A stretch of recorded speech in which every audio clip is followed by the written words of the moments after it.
Bismillahirrahmanirrahim. Assalamualaikum warahmatullahi wabarakatuh. Saudara-saudara mahasiswa mata kuliah metode ijtihad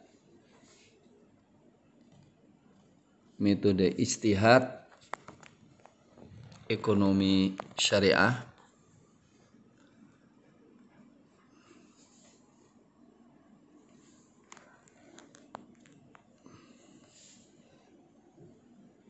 Alhamdulillah kita memulai hari ini untuk perkuliahan mata kuliah metodologi ijtihad. Mata kuliah ini adalah membekali mahasiswa metode penetapan hukum ekonomi syariah yang dilakukan oleh para ulama, sehingga mahasiswa memahami hukum-hukum ekonomi syariah sekaligus memahami alur pemikiran para ulama dalam menetapkan hukum ekonomi syariah, yang diharapkan kemudian hari mampu menggunakan metode ini dalam menggali hukum yang belum disampaikan para ulama dari muamalah kontemporer. Tujuan pelajaran adalah mahasiswa memahami metode penetapan hukum dalam ekonomi syariah dan mampu menggunakan metode ijtihad ini untuk melakukan studi kritik produk-produk hukum ekonomi syariah. Adapun pembahasannya ada formalisasi hukum Islam yang akan kita sampaikan. Kemudian ijtihad lafdzul bayani, yaitu berkaitan dengan klasifikasi lafadz. Kemudian ada am, khos, mustarok, ada amar, ada nahi. Kemudian klasifikasi lafadz dilihat daripada kejelasan maknanya. Lafadz dilihat dari kesamaran maknanya, mutlak muqayyad. Kemudian ijtihad istislahi maqasidi, ya. Ijtihad maslahi maqasidi. Kemudian makna maqasid, maslahah, dhawabit maslahah. Kemudian maqasid syariah dalam ekonomi syariah. Terakhir kali review pembelajaran. Nah, sekarang kita akan membahas tentang formalisasi hukum Islam. Formalisasi hukum Islam, ya, itu maksudnya adalah bagaimana hukum Islam itu terbentuk. Kita tahu bahwa hukum itu adalah hukum dalam Islam khitabus syari' al-muta'alliq bi af'alil mukallafin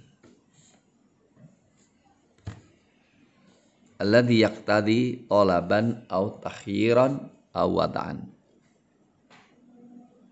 yaitu khitab, pembicaraan dari syariah yang ditujukan kepada mukallafin yang memiliki konsekuensi tuntutan melakukan sesuatu atau meninggalkan sesuatu, atau pilihan sesuatu, atau menjadikan sesuatu sebagai sebab yang lainnya, atau syarat, atau penghalang. Nah, dari sini kita tahu bahwa formalisasi hukum Islam itu ada kaitan dengan referensi dan literasi. Maka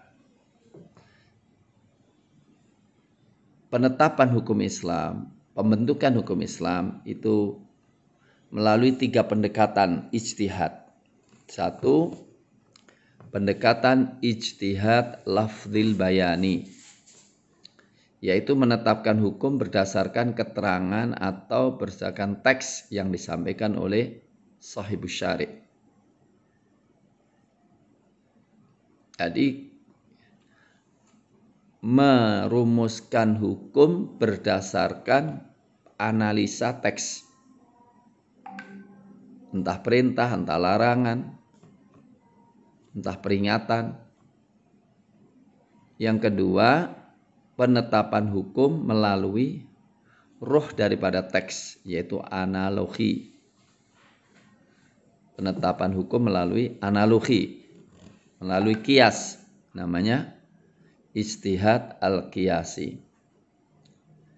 Yang ketiga, menetapkan hukum melalui tujuan syariat Islam itu ditegakkan dan berdasarkan maslahat, namanya ijtihad maslahi istislahil maqasidi, yaitu ijtihad untuk mencari kemaslahatan yang menjawab atau yang merealisasikan maqasid syariah. Contoh-contoh daripada formalisasi hukum tersebut. 1. Formalisasi hukum atau pembentukan hukum atau konstruksi hukum berdasarkan teks. Ya, ada yang perlu ijtihad, ada yang sebetulnya sudah jelas tidak perlu ijtihad. Tapi bisa kita gambarkan semua kayak ijtihad ya. Jadi contohnya ketika mengatakan riba itu haram, dasarnya apa? Ijtihadnya apa?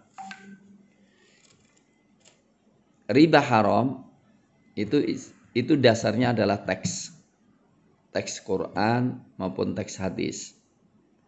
Mujtahid menggali, menganalisa apa yang ditunjukkan oleh teks itu. Ternyata didapatkan ya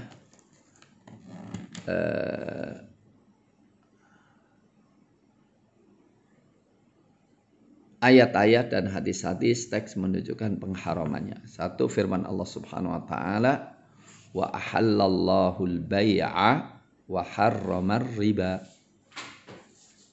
Allah Subhanahu wa taala menghalalkan jual beli.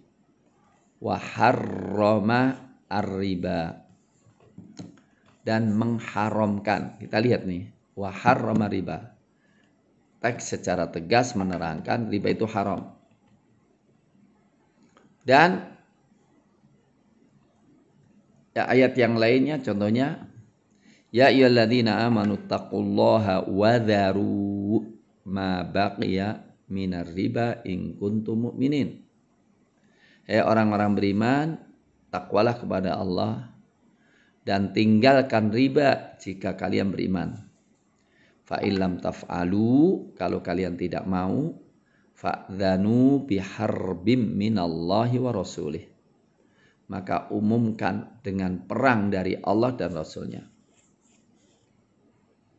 Jadi di sini kita menganalisa kalimat ini, perintah meninggalkan riba, perintah wajib, maka melakukan riba haram. Ada ancaman, kalau nggak meninggalkan riba, perang, berarti menunjukkan riba itu haram. Ini adalah ijtihad apa? Bayani lafzi. Dan masih banyak. Jual beli kucing hukumnya apa? Haram. Berdasarkan hadis Nabi, zajaron Nabi sallallahu alaihi wasallam bai'us sinnur. Nabi sallallahu alaihi wasallam melarang jual beli kucing. Ini namanya penetapan hukum melalui lafal. Dan ini tingkatan tertinggi dalam Islam. Karena apa? Bisa langsung dipahami maksud daripada Allah dalam hukumnya. Yang kedua, menetapkan hukum melalui qiyas. Qiyas itu menyamakan hukum yang tidak diketahui dalilnya, menyamakan hukum masalah yang belum diketahui hukum dan dalilnya dengan masalah yang diketahui hukum dan dalilnya, karena persamaan kausalitas hukum, persamaan sebab hukum, motif hukum. Karena apa? Di dalam Quran nggak ada, dalam hadis nggak ada, tetapi ada kemiripan spirit. Contohnya apa? Islam hadis menetapkan wajibnya zakat pada emas dan perak. Walladzina yaknizuna adz-dzahaba wal fiddata wa la yunfikunaha fi sabilillah fabashshirhum bi'adzabin alim.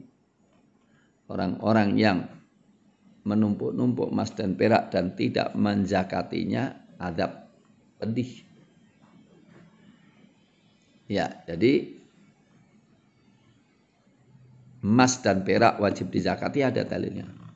Tapi uang kertas, uang logam tidak ada dalilnya. Tetapi semua tahu fungsi daripada emas, fungsi daripada uang sama. Maka ulama mengatakan sebagaimana diwajibkan zakat pada emas dan perak, diwajibkan pula pada uang kertas, uang logam. Sama, riba itu berlaku pada tukar menukar emas. Tapi pada tukar menukar uang rupiah nggak ada dalilnya dari Quran dan hadis. Tapi semua ulama menetapkan sama hukumnya. Ini namanya analogi. Analogi menyamakan dua masalah karena persamaan spirit hukum. Kemudian terakhir menetapkan hukum. Dalil Quran sorry nggak ada, maka nggak bisa dianalogikan karena nggak ada. Tetapi kemaslahatan mengharuskan hukum tertentu.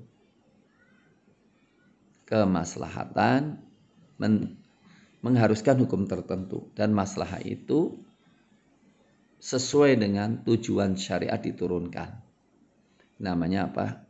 Ijtihad istislahil maqasidi. Ijtihad yang didasarkan atas maslahah yang mengantarkan untuk merealisasikan tujuan syariat Islam. Contoh dalam hal ini, apa hukum pemungutan pajak? Ya. Kalau ada namanya maks itu pungutan liar, tapi kalau pajak nggak ada. Nah ini kemudian digali, disimpulkan pajak boleh diambil kalau memang untuk kebutuhan rakyat. Dan pajak diambil harus sesuai dengan kebutuhan negara dan rakyat, bukan untuk pribadi. Atau contohnya masalah privatisasi. Bagaimana hukum privatisasi aset negara secara kemaslahatan? Tidak boleh karena akan membawa kemiskinan negara.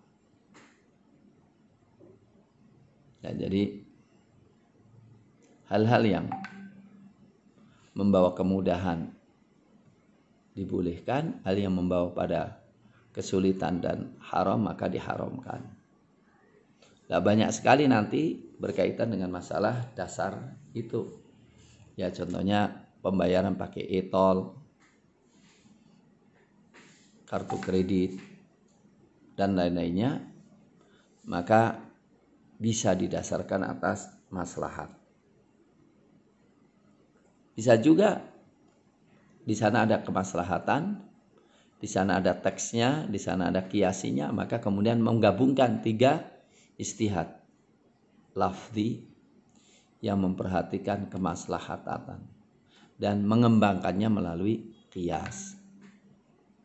Banyak ya yang berdasarkan kemaslahatan. Contohnya pembagian kekuasaan menjadi 3, trias politika itu akan ditentukan boleh tidak berdasarkan kemaslahatan dan berdasarkan apa? Tujuan syariat Islam, cocok atau tidak. Contohnya amandemen undang-undang yang sekarang ini pilihan langsung melalui syuro. Nah, itu juga nanti digali positif dan negatifnya. Saya kira demikian saudara semuanya, pengantar ya untuk pertemuan perdana ini berkaitan dengan formalisasi hukum dalam Islam. Jadi 3-tiganya bisa dinisbahkan kepada Islam, kepada Allah Subhanahu wa taala karena memang Allah menghendaki kita ngikuti nasnya, kalau nggak bisa maka ngikuti ruhnya, kalau nggak bisa maka mengikuti kemaslahatan, yaitu maslahat mursalah yang tidak berlawanan dengan syariah, tidak berlawanan dengan maslahat yang lebih besar, dan merealisasikan tujuan syariat Islam. Demikian, terima kasih. Assalamualaikum warahmatullahi wabarakatuh.